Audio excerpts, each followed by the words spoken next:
Croeso i arddangosfa record yn y Llyfrgell Genedlaethol. Mae'r rhan gyntaf o'r arddangosfa record yn edrych ar y dechreuadau a tystiolaeth gynhara sydd gyda ni o'r caneuon gwerin.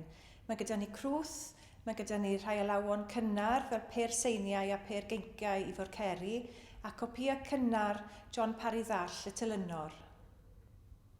Mae arddangosfa record yn gyfle i ddathlu cyfraniad Meredydd Evans a'i wraig Phyllis Kinney i'r byd cerddoriaeth a gwerin yng Nghymru. Ni falch iawn bod archif Mered a Phyllis wedi dod i'r llyfrgell ac mae rhai eitemau o'i archifau nhw yn yr arddangosfa.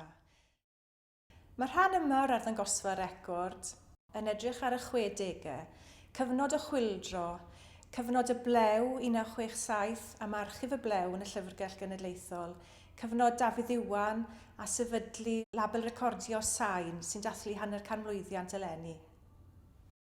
Mae arddangosfa record yn cynnwys deunydd o'r archif gerddorol ac o'r archif sgrin a sain yn y llyfrgell, yn cynnwys cerddoriaeth reit lan hyd at heddiw, o scrapbook Super Furry Animals i bathodynau a posteri. Mae'r arddangosfa yn mynd ymlaen tan y cyntaf o Chwefror 2020. Yn ystod y 6 neu 7 mis nesaf bydd nifer o ddigwyddiadau a gigs yn y llyfrgell, felly galwch mewn i'n gweld ni.